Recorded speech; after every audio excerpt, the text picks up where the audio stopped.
Olá, queridos irmãos, que a graça do nosso bom Deus estejam com todos. Amados, estamos dando aqui continuidade ao nosso breve estudo no Catecismo de Heidelberg.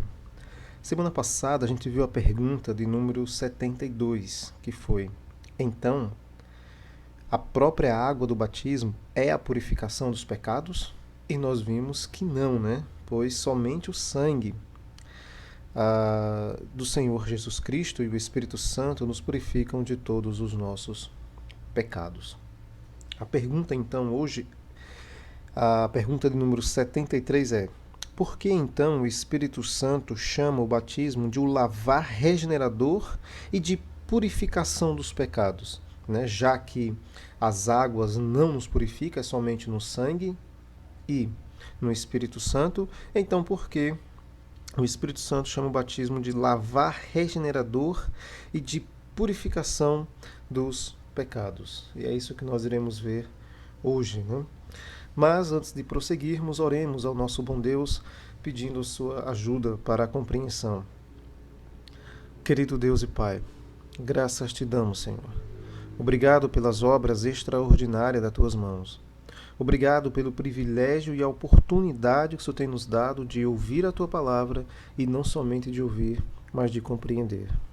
Te pedimos, amado Deus, que o Senhor mais uma vez nos auxilie, para que nós possamos compreender com clareza a tua palavra, para que nós possamos ser de fato alimentados, fortalecidos, que nós possamos chegar, Senhor, a um conhecimento pleno a teu respeito. Querido Deus, recebe essa oração em nome do Senhor Jesus. Amém. Muito bem, queridos, só refazendo aqui a pergunta de número 73. Por que então o Espírito Santo chama o batismo de o lavar regenerador e de purificação dos pecados, já que ele então não nos purifica, não realmente nos lava, né? Muito bem. A resposta hoje eu serei bastante breve, né? Até porque nós vamos ter que tocar em passagens, né, que nós já vimos, então não vai haver necessidade de eu gastar tanto tempo nas explicações. Muito bem, querido. Então, resposta. É por motivo muito sério que Deus fala assim, né, chamar o batismo de lavar regenerador e de purificação dos pecados. Então, é por motivo muito sério que Deus fala assim. Ele nos quer ensinar que nossos pecados são tirados pelo sangue e Espírito de Cristo, assim como a sujeira do corpo é tirado pela água. Esse é o nosso primeiro ponto aqui, né? Então, esse é isso que Deus quer nos ensinar. A palavra não está, a Bíblia não nos ensina, como nós já vimos, que as águas têm o poder de purificar os nossos pecados, de nos limpar da impureza dos pecados. A Bíblia não ensina isso. A Bíblia nos ensina com muita clareza de que somente pelo sangue do Senhor Jesus Cristo é que nós somos limpos, purificados dos nossos pecados. Continuando ainda, né? E ainda mais, ele nos quer assegurar por esse divino sinal a garantia de que somos lavados espiritualmente dos nossos pecados, mais certamente do que nosso corpo fica limpo com a água, né? Então, o objetivo de Deus ao utilizar o batismo com as águas, como nós já vimos, a gente vem vendo desde o começo, né? Não é de fazer uma limpeza externa, né? Mas é de tornar evidente, né? É um sinal da limpeza interna que foi feita por meio do sangue do Senhor Jesus Cristo, ok? Muito bem. Vamos ler algumas passagens aqui, passagens até que a gente já viu antes. Em 1 Coríntios, o capítulo 6, a partir do verso 9, né, verso 9 até o verso 11, o apóstolo Paulo conversando com os irmãos, e ele vai no 11 falar que eles foram purificados, né, santificados, mas antes ele mostra primeiro a imundícia, né, a impureza em que eles viviam. Ele fala aí no verso 9. Vocês não sabem que os injustos não herdarão o reino de Deus? Não se enganem.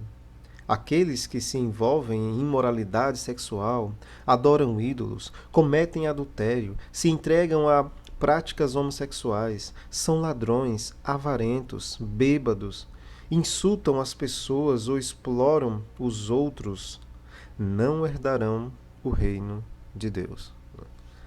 E aí ele fala, né, no verso 11: alguns de vocês eram assim, mas foram purificados e santificados, declarados justos diante de Deus, no nome do Senhor Jesus Cristo e pelo Espírito do nosso Deus. Então, essa é a forma e a única forma que o homem pode ser declarado justo diante de Deus. É pela obra que o Senhor Jesus Cristo realizou na cruz e pelo Espírito Santo. Não existe outra forma.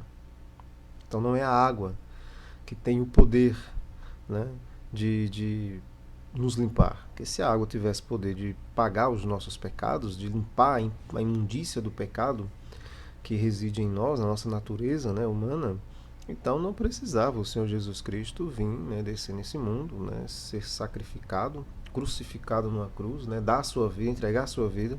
Não tinha nenhum sentido, era só mandar o povo tomar banho e resolvia, né? Mas nós sabemos que a questão, o assunto é sério.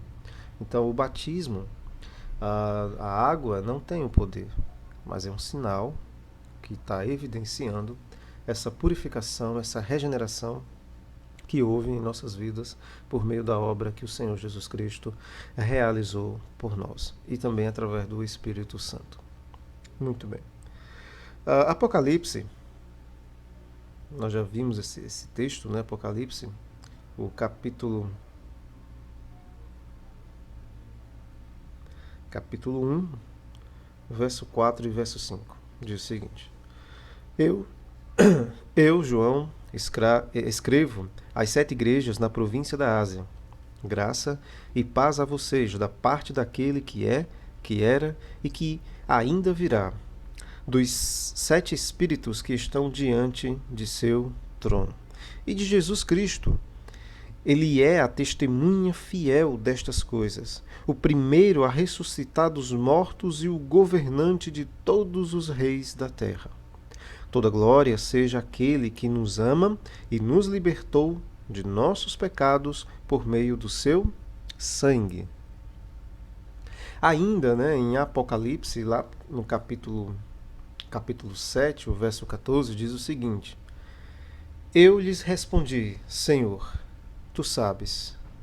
E ele disse: são aqueles que vieram da grande tribulação, lavaram e branquearam suas vestes no sangue do Cordeiro.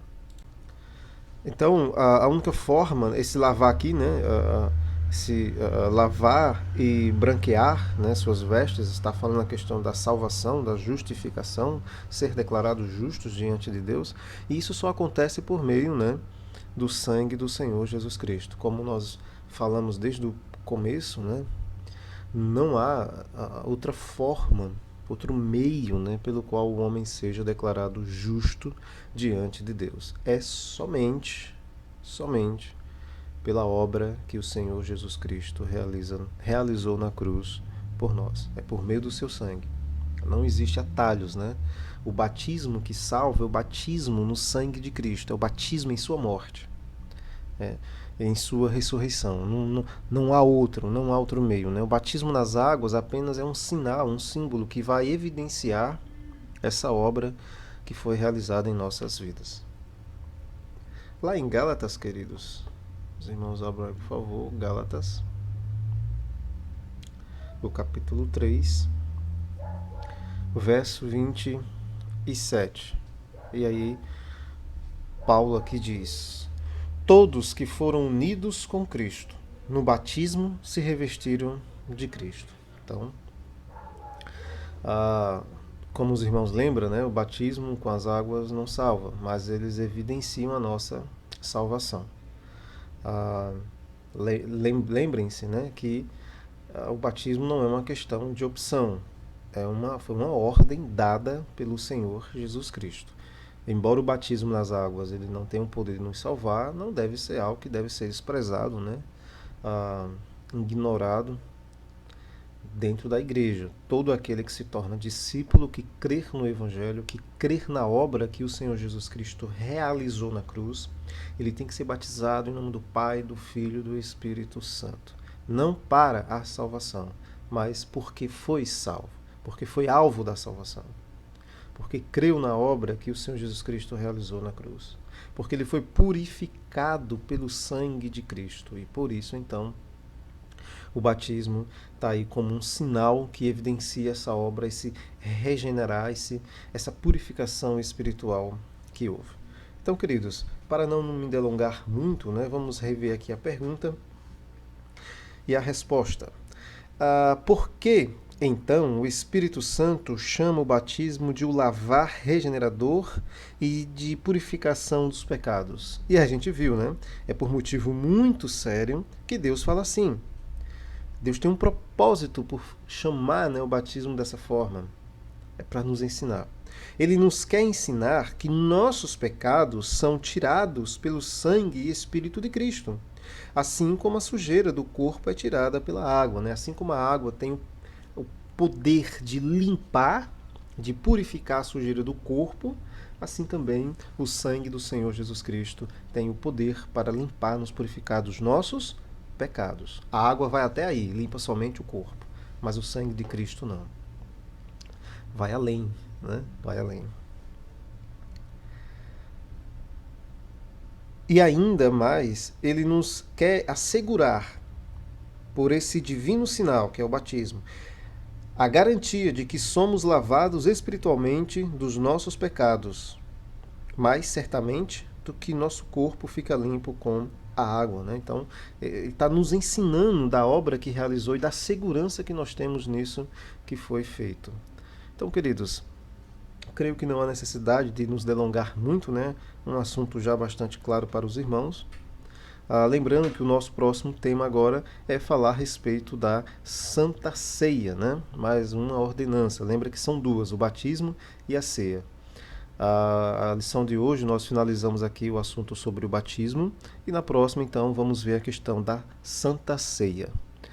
Queridos, eu espero ter ficado claro para os irmãos. Dúvidas, os irmãos podem perguntar, que a gente, na medida do possível, vai respondendo, ok? Oremos mais uma vez para agradecer o nosso bom Deus. Querido Deus e Pai, obrigado, Senhor, por esse privilégio, por essa oportunidade de ouvir a Tua palavra, não somente de ouvir, mas de compreendê-la. Nos ensina cada vez mais, Pai. Nos dá um coração mais temente, mais apaixonado por Ti. Que cada um de nós sejamos mais comprometido com a Tua palavra, para que nós possamos viver de acordo com a Tua vontade, para que nós possamos ser de fato testemunhas e boas testemunhas a Teu respeito. Usa-nos, Senhor, como instrumentos poderosos em Tuas mãos, para que nós possamos levar esse Evangelho poderoso para todos aqueles que o Senhor nos enviar. Querido Deus, recebe essa oração em nome do Senhor Jesus. Amém.